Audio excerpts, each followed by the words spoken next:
semuanya, Assalamualaikum warahmatullahi wabarakatuh. Perkenalkan, kami dari kelompok 7 Akuntansi Keuangan Menengah 2 dari Universitas Singapura Bangsa Karawang, yang beranggotakan saya sendiri, Galbina Nazefa, dengan NPM 0091 dan teman saya. Assalamualaikum warahmatullahi wabarakatuh. Nama saya Novia Ramadhani dari NPM 204. Saya Windati Kafanani, NPM 0228. Di sini kami akan membahas tentang laporan arus kas. Nah, apa sih laporan arus kas itu? Nah, laporan arus kas itu merupakan bagian yang penting dari laporan keuangan. Kenapa? Karena laporan kas itu menyampaikan informasi mengenai pemasukan dan pengeluaran kas dalam suatu periode akuntansi. Nah, selain bermanfaat bagi perusahaan, laporan arus kas ini juga bermanfaat bagi investor, kreditor, dan lain-lainnya. Kenapa? Karena dalam laporan arus kas ini kita dapat menilai bagaimana kemampuan perusahaan dalam mendapatkan arus kasnya, terus juga kemampuan perusahaan dalam membayarkan dividen dan kewajibannya. Juga bagi investor, ia dapat melihat gambaran arus kas suatu perusahaan dalam kegiatan bisnisnya, atau bisa dibilang kemana sih arus kas itu mengalir, seperti itu. Dan di sini ada pengklasifikasian arus kas, di mana pengklasifikasian arus kas ini dibagi menjadi 3 komponen utama. Yang pertama itu ada kegiatan operasional, kegiatan investasi, dan kegiatan pendanaan. Untuk kegiatan operasional itu yang berkaitan dengan kegiatan operasional. Terus yang kedua ada investasi, itu yang berkaitan dengan aktivitas tetap seperti pembelian tanah, penjualan tanah, pembelian mesin, penjualan mesin, terus juga pokoknya semua yang bersifat dengan aktivitas tetap. Terus juga yang ketiga itu ada pendanaan, di mana itu seperti pinjaman dana, suntikan modal, penjualan saham, pembelian saham, dan lain-lainnya. Nah, terus juga kita ketahui bahwa dalam menyusun laporan keuangan itu ada 2 metode.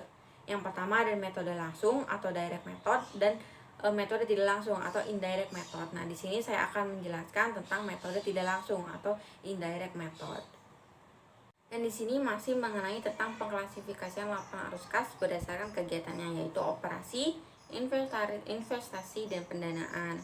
Di sini dapat kita lihat ada cash inflows dan cash outflows. Berarti cash inflows itu berarti cash yang masuk ke kita, untuk outflow sendiri cash yang keluar dari kita. Nah, dalam kegiatan operasi ini kita mudahnya itu kita melihat item-item yang ada di laporan laba. Kenapa? Karena dalam kegiatan operasi ini ada 4 hal penting yang harus kita ketahui. Yang pertama itu laba. Kenapa? Laba itu sebagai pemasukan dalam kegiatan operasi. Kenapa? Karena semuanya itu pasti berujung ke laba, gitu ya. Nah, karena di sini juga ditulis tuh cash inflows from sales of good or service. Nah, terus juga dari pemasukannya itu dapat berupa dari biaya yang tidak diakui, seperti biaya amortisasi, biaya depresiasi, atau juga cadangan piutang, seperti itu. Nah, terus juga ada aktiva lancar, terus juga ada aktivitas tidak lancar. Nah, di sini juga kita lihat ada from returns or on loans and equity securities atau dividen. Terus juga cash outflow-nya itu ada to supplier for inventory, to employees for service, to government for taxes, terus dan lain-lainnya. Nah, terus untuk investing sendiri itu tuh yang berkaitan dengan aktiva tetap, seperti penjualan aktiva tetap, pembelian aktiva tetap kayak pembelian mesin, penjualan mesin, terus juga pembelian tanah, penjualan tanah, seperti itu. Makanya di sini tuh ditulis cash inflow-nya itu from sale of property, plant and equipment. Outflow-nya itu purchase property, plant and equipment. Terus sale of debt of or equity securities of other entities, dan lain-lainnya, gitu. Nah, terus untuk financing sendiri itu sering berkaitan dengan utang jangka panjang atau utang bank, dan juga seperti penanaman modal dan juga penjualan saham, seperti itu. Di sini kita lihat ada from sale of equity securities, terus from issuance of debt, bonds or and notes, kayak gitu. Selanjutnya ada format of statement of cash flow, di mana ini tuh berisikan tentang format dari laporan arus kas. Nah, format itu seperti apa? Nah, yang pertama itu pasti selalu didahulukan dengan cash flow from operating activities, lalu diikuti dengan cash flow from investing activities, terus juga cash flow from financing activities. Lalu di bawahnya nanti akan ada perubahan dari kas tersebut. Dari mana angkanya itu dari penjumlahan kas bersih dari kegiatan operasinya, investasinya, dan juga pendanaannya. Nah, dalam perusahaan, perubahan kas ini pasti akan selalu diharapkan bersifat positif. Kenapa? Karena dengan perubahan kas yang positif itu akan berpengaruh pada jumlah kas pada akhir periode. Kenapa? Karena untuk mendapatkan jumlah kas pada akhir periode itu kas pada awal periode itu ditambahin dengan perubahan pada kas. Itu kan jika perubahan kasnya itu negatif, berarti kan akan adanya pengurangan pada kas pada akhir periode. Maka dari itu perubahan kas ini diharapkan positif pada suatu perusahaan. Lalu di sini ada preparing the statement of cash flow. Nah, untuk menyusun laporan arus kas itu kita pasti membutuhkan beberapa sumber. Nah, di sini untuk laporan arus kas sendiri sumbernya itu ada 3. Yang pertama itu dari laporan laba rugi. Yang kedua itu dari laporan komparatif posisi keuangan, dan yang ketiga itu data transaksi yang dipilih dari buku besar. Nah, untuk laporan komparatif posisi keuangan ini itu kita dapat bisa melihat jumlah perubahan aset, kewajiban, ekuitas dari awal hingga akhir periode. Nah, untuk laporan laba rugi ini itu dapat membantu kita dalam menentukan jumlah kas yang disediakan atau digunakan oleh operasi selama periode akuntansi itu. Nah, terus yang ketiga itu untuk data transaksi yang dipilih dari buku besar itu memberikan informasi mengenai informasi lebih rinci tentang penggunaan dari kas selama periode akuntansi itu sendiri. Nah, untuk mempersiapkan laporan arus kas itu kita perlu 4 step. Yang pertama itu kita menentukan kas bersih dari kegiatan operasional. Yang kedua itu menentukan kas bersih dari kegiatan investasi dan pendanaan. Dan yang ketiga itu kita menentukan perubahan kas dari selama periode tersebut. Nah, dan yang terakhir itu ada rekonsiliasi perubahan kas dengan kas awal dan akhir. Nah, untuk lebih mudahnya kita langsung lihat aja ke dalam contoh atau ilustrasi dari penyusunan laporan arus kas itu sendiri dengan metode tidak langsung. Yang kami ambil itu menggunakan informasi keuangan dari perusahaan layanan komputer atau computer service company. Nah, di sini sudah disediakan laporan komparatif posisi keuangan Computer Service Company tahun 2019 tahun 2020. Nah, lalu ada income statement dari Computer Service Company itu sendiri. Nah, jadi untuk menyusun laporan arus kas dengan metode tidak langsung itu menggunakan atau membutuhkan 2 laporan ini. Nah, untuk beberapa lama lagi kita langsung membuat laporan arus kasnya. Langkah pertama yaitu menentukan kas bersih yang disediakan atau digunakan oleh kegiatan operasi.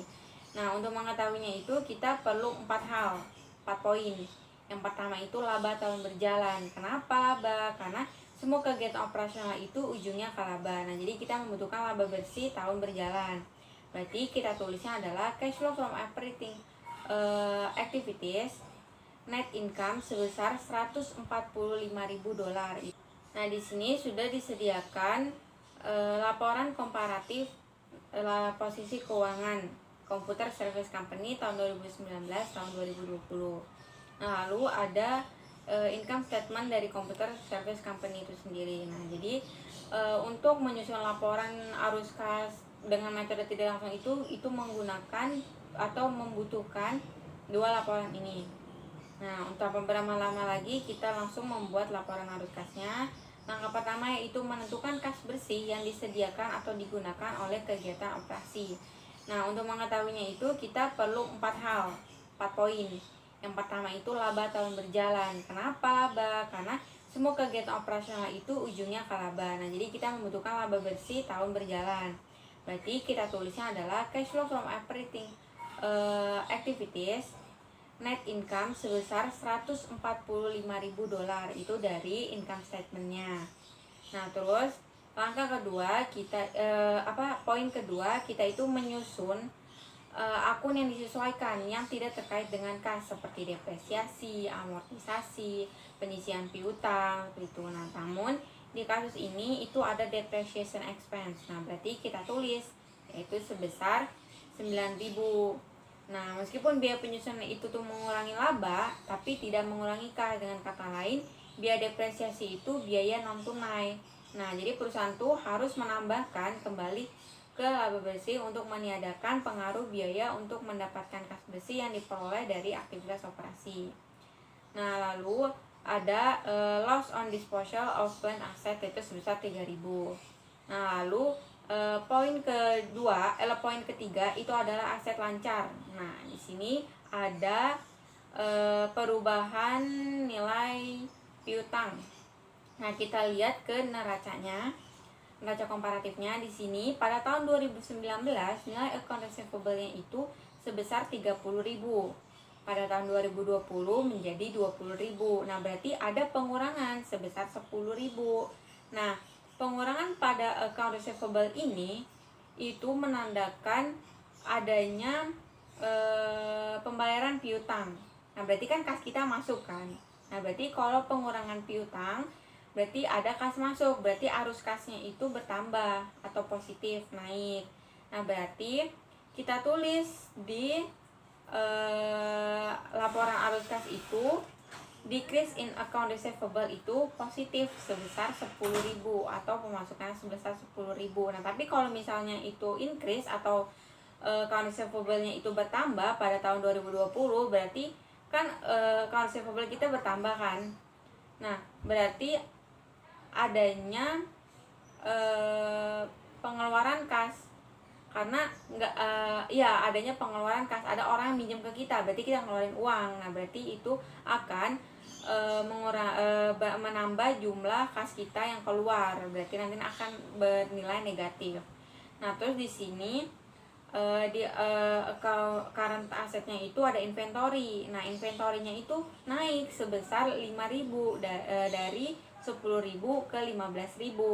Nah, kalau akan inventorynya itu naik, berarti kan ada pembelian inventory atau pembelian persediaan, atau enggak tidak adanya persediaan yang terjual. Berarti kan itu kan kas kita naik kan. Berarti karena kas kita naik, berarti adanya pengurangan pada arus kas. Nah, berarti kita tulis di arus kasnya itu increase in inventory itu negatif 5.000. Seperti itu. Nah, terus ada prepaid expense. Nah, prepaid expense-nya itu naik sebesar 4.000 dari tahun 2019 itu 1.000 menjadi 5.000 pada tahun 2020, itu naik 4.000. Nah, berarti kita tulisnya itu adalah increase in prepaid expense yaitu min 4.000 seperti itu. Nah, lalu poin yang keempat itu adalah utang lancar yang kita taruh di kegiatan operasi ini. Nah, di sini utang lancarnya itu ada account payable. Account payable-nya itu pada tahun 2019 itu nilainya adalah sebesar 12.000. 2020 menjadi 28.000. Nah, berarti kan ini kan naik sebesar 16.000. Nah, berarti kenaikan piutang itu akan menambahkan jumlah kas pada arus kas. Kenapa? Karena kalau berarti kan kita ngutang nih ke orang. Nah, berarti kan kas kita nambah kan. Nah, tapi utang kita naik. Nah, berarti tapi kas kita nambah. Kita di sini tuh harus memposisikan diri kita tuh sebagai kas. Berarti kas kita nambah, tulisnya itu increase in account payable itu sebesar 16.000. Nah, tapi kalau misalnya berkurang account payable-nya itu misalnya menjadi 10.000, berarti kan selisihnya itu kan 2.000 nih. Nah, berarti adanya pembayaran pada utang. Berarti kita bayar utang tuh, berarti ngeluarin sebesar 2.000. Nah, berarti kas itu berkurang. Itu. Nah, Habis itu di sini ada income tax payable. Income tax payable-nya itu dari 8.000 menjadi 6.000, yaitu berkurang menjadi 2.000. Nah, ingat kalau utangnya itu berkurang, itu berarti kas kita itu berkurang juga ya. Berarti kita tulis decrease in account taxes payable itu sebesar min 2.000. Nah, jadi semuanya itu adjustment to reconcile net income to net cash provided by operating expense itu kita jumlahin semuanya menjadi 27.000. Nah, nanti habis itu kita jumlahin dengan net income-nya itu supaya kita mencari kas bersih dari kegiatan operasi ini. Berarti kita jumlahin 145.000 ditambah 27.000, hasilnya adalah 172.000. Nah, lanjut. Nah, ada langkah kedua. Langkah kedua kita diminta untuk menentukan kas bersih yang disediakan atau digunakan oleh aktivitas investasi dan pendanaan. Nah, untuk mengetahui arus kas bersih dari aktivitas investasi ini, kita perlu melakukan identifikasi pembelian dan penjualan aset tetap. Nah, jadi kalau kita mau menyusun kegiatan investasi ini, kita ingat aja tentang aset tetap gitu. Nah, di sini ada tanah. Nah, di sini tanah meningkat, tapi kita lihat ada informasi tambahan pada di bawah laporan laba ruginya. Di sini layanan komputer membeli tanah senilai 110.000 dengan langsung menukar obligasi untuk tanah. Nah, jadi penerbitan utang obligasi ini obligasi untuk tanah ini itu nggak berpengaruh pada uang tunai. Tapi investasi non tunai yang signifikan dan aktivitas pendanaan yang perlu diungkapkan dalam jadwal terpisah. Jadi ini tuh nggak masuk ke dalam list kegiatan investasi, tapi nanti akan ditulis secara terpisah gitu. Nah, lalu ada building. Nah, ada kenaikan building atau pembelian bangunan yang tadinya 40.000 menjadi 160.000. Berarti kan ada kenaikan kan? Ada penambahan sebesar 120.000. Nah, kalau bangunan kita naik, berarti kan adanya pembelian bangunan. Nah, berarti kas kita itu berkurang. Berarti kita tulisnya itu adalah purchase of building itu sebesar min 120. Nah, lalu ada equipment di sini. Di sini ada equipment di mana peningkatan peralatannya itu sebesar 17.000. Nah, tapi lihat lagi ada informasi tambahan di mana kenaikan bersih ini tuh dihasilkan dari dua transaksi. Dari pembelian peralatan sebesar 25.000 dan penjualan peralatan sebesar 4.000. Nah, jadi transaksi ini tuh adalah merupakan aktivitas dari investasi. Jadi perusahaan itu harus melaporkan setiap transaksi secara terpisah.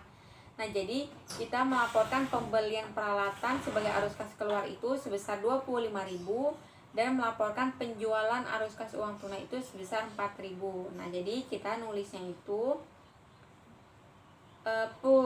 purchase of equipment itu negatif 25 ya. Lalu sale of equipment-nya itu 4.000. Nah, kita jumlahin menjadi net cash used by investing activities min 141.000. Nah, lalu langkah selanjutnya itu kita menghitung net cash used by financing activities, dimana untuk menentukan arus kas bersih dari aktivitas pendanaan ini tuh kita perlu mengidentifikasikan semua pengendali jangka panjang seperti utang jangka panjang, investasi, pembayar dividen, penerbitan saham seperti itu. Nah, tapi dalam kasus ini itu ada peningkatan saham biasa. Di sini dilihat adanya peningkatan saham itu sebesar 20.000. Nah, pada bagian informasi tambahan itu tercatat bahwa peningkatan ini disebabkan adanya peningkatan atau penerbitan saham baru. Nah, jadi kita tulis itu dalam laporan arus kas itu issuance of common stock itu sebesar 20.000 positif. Lalu ada pembayaran dividen. Ada dari informasi tambahan pembayaran dividen.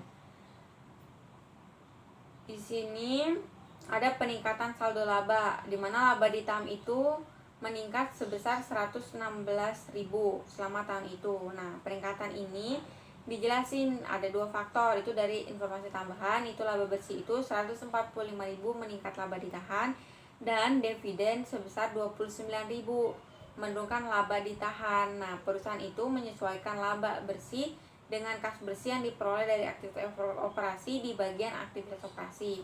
Dan pembayaran dividen itu arus kas keluar yang dilaporkan perusahaan sebagai aktivitas pendanaan. Berarti kita nulisnya itu payment of cash dividend itu sebesar min 29.000. Nah, kita jumlahin semuanya, jadi net cash used by financing activities-nya itu sebesar min 9.000. Nah, habis itu kita menghitung net increase in cash-nya atau perubahan cash-nya. Di sini perubahan cash-nya itu naik atau turun. Cara nyarinya gimana? Itu kita bisa ngelihat kita jumlahkan semua net cash-nya itu dari operating activities, dari investing activities, juga dari financing activities. Kita jumlahkan semuanya, dapatlah positif 22.000. Nah, lalu perubahan kasnya ini kita jumlahin dengan kas pada awal periode untuk mendapatkan kas akhir periode. Nah, berarti 22.000 ditambah 33.000, jadi hasilnya adalah 55.000. Nah, ingat tadi kita kan ada issuance of bonds payable to purchase land. Nah, kita tuliskan, tadi kan udah dibilang ditulis secara terpisah. Nah, berarti kita tulis di bawahnya non cash investing and financing activities itu sebesar 110.000. Nah, itulah cara kita menyusun laporan keuangan menggunakan metode tidak langsung. Nah, selanjutnya akan dijelaskan penyusunan laporan arus kas dengan metode langsung oleh Novia. Di sini saya akan menjelaskan bahwa statement of cash flow atau metode langsung dari laporan arus kas. Nah, di sini sudah dijelaskan bahwa pelaporan arus kas di bagian metode langsung meliputi yang pertama, uang tunai diterima dari penjualan, yang kedua, pembayaran tunai untuk barang dan jasa, yang ketiga, uang tunai dibayarkan kepada atau atas nama karyawan, yang keempat, uang tunai diterima untuk pendapatan bunga, dan yang kelima, untuk tunai dibayarkan untuk bunga, yang keenam, uang tunai dibayarkan untuk pajak penghasilan, dan yang terakhir, uang tunai diterima untuk dividen. Selanjutnya ada metode dari laporan arus kas. Nah, metode dari laporan arus kas ini terbagi menjadi 2, yaitu pertama metode langsung dan yang kedua metode tidak langsung. Nah, kategori di atas didasarkan pada sifat arus kas. Dengan metode tidak langsung, arus kas didasarkan pada perubahan laporan laba rugi dan perubahan pada setiap akun aset dan kewajiban modal kerja non kas atau lancar. Di bawah ini sudah terlihat apa saja perbedaan dalam kedua metode tersebut. Nah, apa saja sih perbedaan di dalam kolom metode langsung dan tidak langsung pada laporan arus kas? Nah, yang pertama di metode tidak langsung, itu di dalam laporan arus kas metode tidak langsung, ada beberapa akun yang akan menghasilkan laba atau rugi, dan begitu pun sebaliknya. Nah, di antaranya ada net income, lalu ada pembayaran non tunai, di antaranya depreciation expense, loss on disposal of planned asset, lalu ada increase in account receivable, decrease inventory, dan increase in account payable. Dan hasilnya akan menjadi net cash provided by operating activities. Dan yang kedua ada metode langsung. Nah, apa saja di dalam kolom metode langsung? Nah, itu ada cash received from customers. Nah, di bagian cash payment-nya terdapat akun yang pertama to suppliers, yang kedua for operating expense, yang ketiga for income tax, for interest expense, dan sama seperti hasilnya di metode tidak langsung, net cash provided by operating expense. Selanjutnya ada cash from customer atau penerimaan tunai dari pelanggan. Laporan laba rugi Computer Service Company melaporkan pendapatan dari pelanggan sebesar $507.000. Ini ada sebuah kasus gitu. Jadi dia untuk menentukan penerimaan kas dari pelanggan, perusahaan tersebut memperhitungkan perubahan piutang selama tahunnya berjalan. Ketika piutang usaha meningkat sepanjang tahun, pendapatan dengan basis akrualnya akan lebih tinggi daripada penerimaan kas dari pelanggan. Dengan kata lain, operasi menghasilkan peningkatan pendapatan, tetapi tidak semua pendapatan tersebut menghasilkan penerimaan kas. Jadi untuk menentukan besarnya penerimaan kas, kurangi jumlah kenaikan piutang dari total pendapatan penjualan. Sebaliknya, penurunan piutang usaha ditambahkan ke pendapatan penjualan karena penerimaan kas dari pelanggan kemudian melebihi pendapatan penjualan. Nah, jadi untuk perusahaan jasa komputer tersebut, piutangnya menurun sebesar $10.000. Dengan demikian penerimaan kas dari pelanggan jadi $517.000. Dihitung sebagai berikut atau di jurnal sebagai berikut. Nah, yang pertama, pendapatan penjualan itu atau sales revenue itu sebesar $507.000 karena itu pendapatan dari pelanggan. Nah, piutangnya itu $10.000. Jadi penerimaan kasnya itu dari pelanggan jadi $517.000. Selanjutnya ada cash payment to supplier atau pembayaran tunai ke pemasok. Jadi ada sebuah kasus lagi, layanan komputer melaporkan harga pokok penjualan sebesar $150.000 pada laporan laba rugi. Jadi berapa banyak dari itu yang merupakan pembayaran tunai kepada pemasok? Jadi untuk menjawabnya, pertama-tama kita harus mencari pembelian untuk tahun tersebut. Untuk menentukan pembeliannya, perusahaan menyesuaikan harga pokok penjualan dengan perubahan persediaan. Jadi ketika persediaan meningkat sepanjang tahun, pembelian untuk tahun tersebut telah melebihi harga pokok penjualan. Akibatnya untuk menentukan jumlah pembelian, perusahaan menambah harga pokok penjualan dengan kenaikan persediaan. Jadi pada tahun 2020, persediaan layanan komputer meningkat sebesar $5.000. Ini untuk menghitung persediaan seperti yang ditunjukkan. Nah, di bawah ini sudah terlihat jurnalnya. Harga barang yang dijual itu sebesar $150.000 atau cost of goods sold itu $150.000 dan peningkatan persediaannya itu $5.000 karena udah diketahui kan. Dan jadi itu di sebelah debit dan sebelah kredit itu adalah pembelian atau $155.000 jadinya kayak gitu. Nah, setelah menghitung pembelian, perusahaan jasa komputer menentukan pembayaran tunai kepada pemasok dengan menyesuaikan pembelian untuk perubahan hutang dagang. Ketika hutang dagang meningkat sepanjang tahun, pembelian dengan dasar akrual lebih tinggi daripada pembelian tunai. Akibatnya dari pembelian kenaikan hutang, dagang dikurangi untuk sampai pada pembayaran tunai. Lalu komputer menambah pembelian penurunan hutang dagang. Pembayaran tunai kepada pemasok adalah $100.000 dihitung sebagai berikut. Nah, jadi jurnalnya kayak gini. Pembelian $155.000, peningkatan hutang $16.000, dan pembayaran tunai kepada pemasok $139.000 kayak gitu. Selanjutnya ada cash payment for operating expense. Di sini juga ada sebuah kasus, yaitu Computer Service Company melaporkan biaya operasi sebesar $111.000 pada laporan laba rugi. Untuk menentukan uang tunai yang dibayarkan untuk biaya operasi, ia harus menyesuaikan jumlah untuk setiap perubahan biaya dibayar di muka dan biaya yang masih harus dibayar.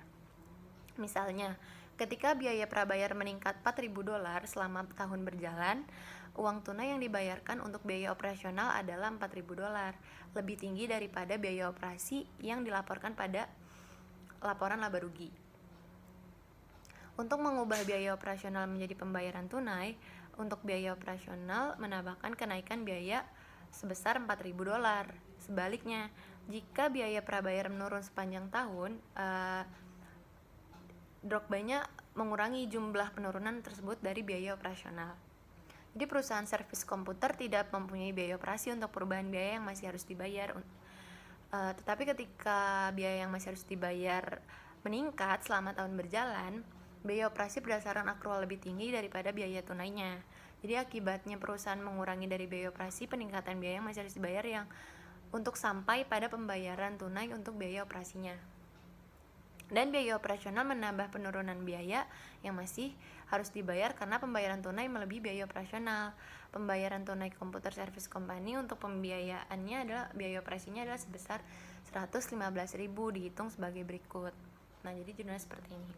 Jadi biaya operasionalnya $111.000, kenaikan biaya prabayarnya $4.000. Jadi kenaikan hutang beban masih harus dibayar ada sebesar pembayaran tunainya atau pembayaran tunai biaya operasional sebesar $115.000, itu tinggal ditambah aja $11.000 ditambah $4.000 gitu. Selanjutnya ada depreciation expense and loss on disposal of plants asset. Jadi beban penyusutan layanan komputer pada tahun 2020 adalah sebesar $9.000. Beban penyusutan tidak ditampilkan pada laporan arus kas dengan metode langsung karena merupakan biaya non-kas.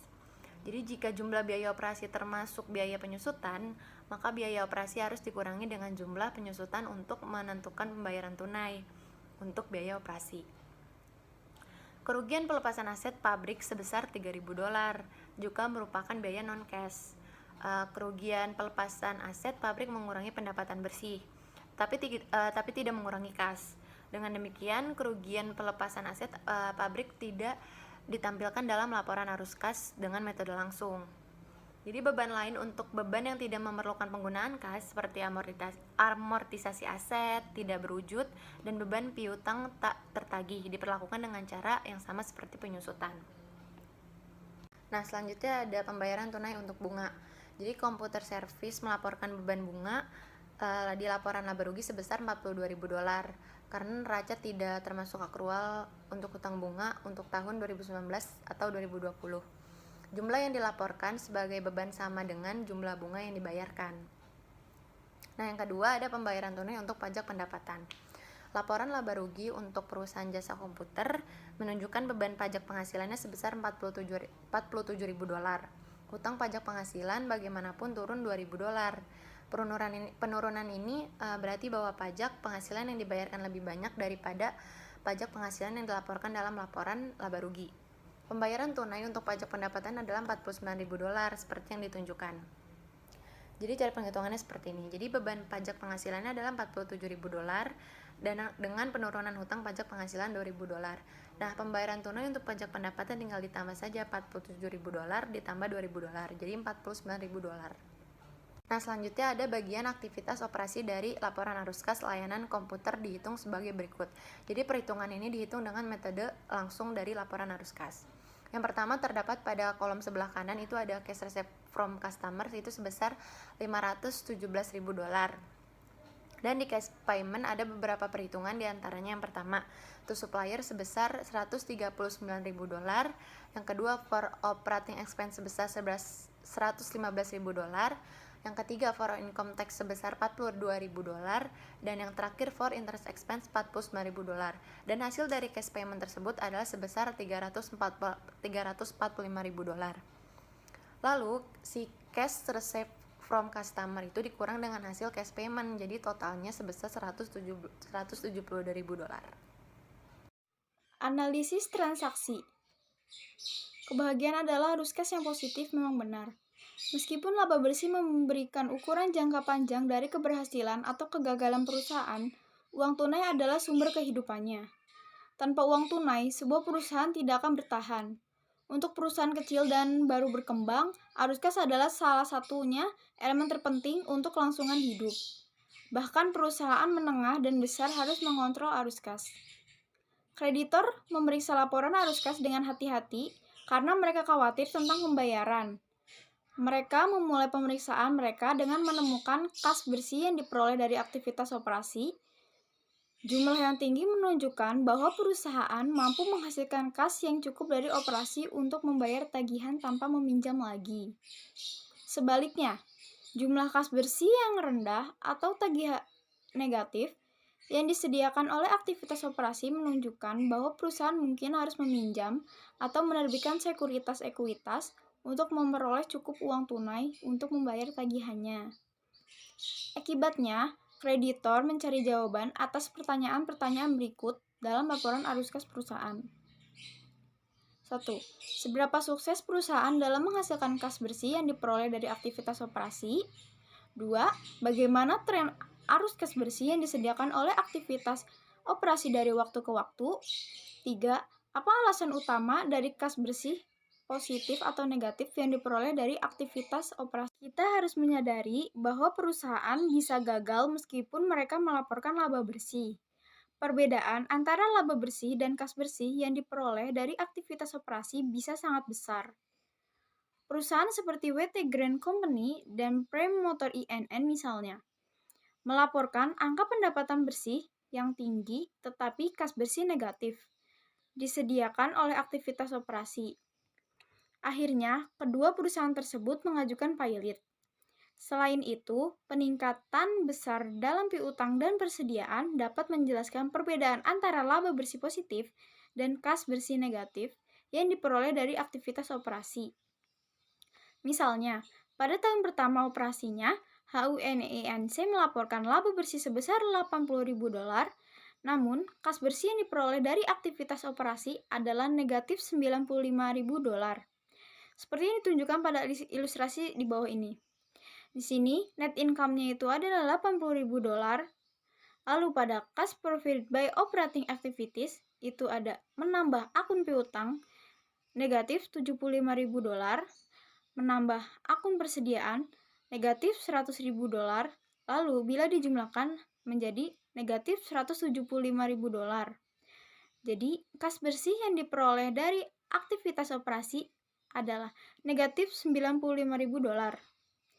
HU dapat dengan mudah mengalami krisis kas, karena kasnya terikat pada piutang dan inventaris. Jika HU menemui masalah dalam menagih piutang atau jika persediaan bergerak lambat atau menjadi usang, kreditornya mungkin mengalami kesulitan menagih pinjaman mereka. Likuiditas keuangan. Pembaca laporan keuangan sering menilai likuiditas dengan menggunakan cakupan hutang tunai saat ini. Ini menunjukkan apakah perusahaan dapat melunasi kewajiban lancarnya dari operasi pada tahun tertentu. Jadi, rumus rasionya itu kas bersih yang diperoleh dari aktivitas operasi dibagi dengan kewajiban lancar rata-rata sama dengan cakupan hutang tunai lancar. Jadi, semakin tinggi cakupan hutang tunai saat ini, semakin kecil kemungkinan perusahaan mengalami masalah likuiditas. Misalnya, rasio mendekati 1:1. Bagus. Ini menunjukkan bahwa perusahaan dapat memenuhi semua kewajiban saat ini dari arus kas yang dihasilkan secara internal. Fleksibilitas keuangan. Cakupan hutang tunai memberikan informasi tentang fleksibilitas keuangan. Ini menunjukkan kemampuan perusahaan untuk membayar kembali kewajibannya dari kas bersih yang diperoleh dari aktivitas operasi, tanpa harus melikuiditas aset yang digunakan dalam operasinya. Ilustrasi di bawah menunjukkan rumus untuk rasio ini. Perhatikan kesamaannya dengan cakupan hutang tunai saat ini. Namun, karena menggunakan total kewajiban rata-rata sebagai pengganti kewajiban lancar rata-rata, dibutuhkan pandangan yang agak lebih jauh. Jadi, rumusnya itu adalah kas bersih yang diperoleh dari aktivitas operasi dibagi dengan total kewajiban rata-rata. Itu sama dengan cakupan hutang tunai. Jadi, semakin tinggi rasio ini, semakin kecil kemungkinan perusahaan akan mengalami kesulitan dalam memenuhi kewajibannya pada saat jatuh tempo. Ini memberi sinyal apakah perusahaan dapat membayar utangnya dan bertahan jika sumber dana eksternal menjadi terbatas atau terlalu mahal. Arus kas gratis. Cara yang lebih canggih untuk memeriksa fleksibilitas keuangan perusahaan adalah dengan cara mengembangkan analisis arus kas bebas. Arus kas bebas adalah jumlah arus kas diksioner yang dimiliki perusahaan. Perusahaan dapat menggunakan arus kas ini untuk membeli investasi tambahan, menghentikan hutangnya, membeli saham treasury, dan sekedar menambah likuiditas. Dalam laporan arus kas bersih yang diperoleh dari aktivitas operasi dimaksudkan untuk menunjukkan kemampuan menghasilkan kas suatu perusahaan. Namun, para analis telah mencatat bahwa arus kas bersih yang disediakan oleh aktivitas operasi gagal memperhitungkan bahwa perusahaan harus berinvestasi dalam aset tetap baru hanya untuk mempertahankan tingkat operasinya saat ini. Perusahaan juga harus setidaknya mempertahankan dividen pada level saat ini untuk memuaskan investor. Pengukuran arus kas bebas memberikan wawasan tambahan tentang kemampuan penghasilan kas perusahaan. Arus kas bebas menggambarkan kas bersih yang diperoleh dari aktivitas operasi setelah penyesuaian untuk pengeluaran modal dan dividen. Perhatikan contoh berikut. Misalkan, MPC memproduksi dan menjual 10.000 komputer pribadi tahun ini. Kas bersih yang dilaporkan sebesar $100.000. yang disediakan oleh aktivitas operasi. Untuk mempertahankan produksi pada 10.000 komputer, MPC menginvestasikan $15.000 untuk peralatan. Ia memilih untuk membayar $5.000 untuk dividen. Arus kas gratisnya adalah $80.000. Itu dihasilkan dari kas bersih $100.000 dikurangi dengan peralatan $15.000 dan dikurangi dengan dividen $5.000. Perusahaan dapat menggunakan $80.000 ini baik untuk membeli aset baru untuk mengembangkan bisnis atau untuk membayar dividen $80.000 dan terus memproduksi 10.000 komputer. Nah, untuk rumusnya sendiri itu adalah arus kas gratis sama dengan kas bersih yang diperoleh dari operasi aktivitas dikurangi dengan pengeluaran modal dikurangi dengan dividen kas. Sekian dari kelompok kami, mohon maaf bila ada kesalahan kata. Wassalamualaikum warahmatullahi wabarakatuh.